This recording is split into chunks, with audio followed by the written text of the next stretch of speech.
Bon, j'ai l'impression que tu es dans le brouillard complet, que là, tu es dans une période de conflit.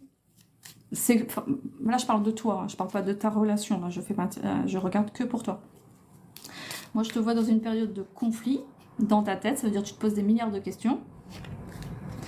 Et tu rentres dans des stratégies pas possibles. Tu te prends la tête énormément, c'est plus de l'amour là, c'est que du calcul. On se retrouve sur un terrain de guerre, à savoir qu'est-ce que tu vas mettre en place, s'il fait ci, s'il fait ça, si je fais ci. Non, voilà, t'es trop rentré dans, dans de la manipulation, quoi.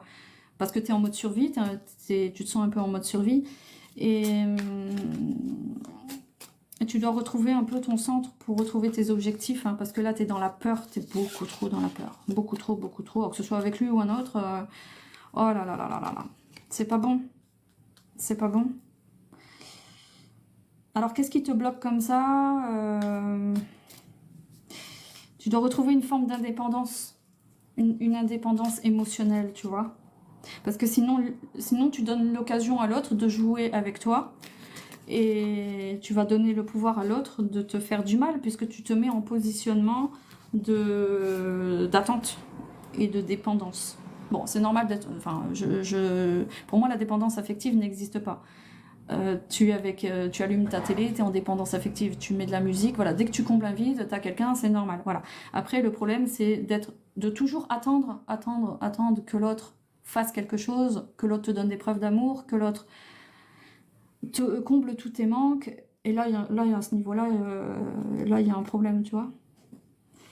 Donc, voilà, je pense qu'il y a quelque chose à guérir au niveau de tes peurs, de l'anxiété, et pourquoi cette personne éveille autant de peurs. Hein. Peut-être que tu sens que c'est pas la bonne personne, déjà. Hein? D'accord?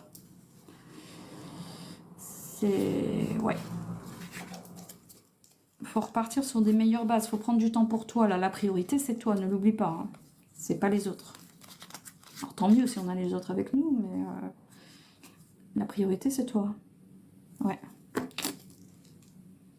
Et ça, on a tendance à l'oublier au début des relations.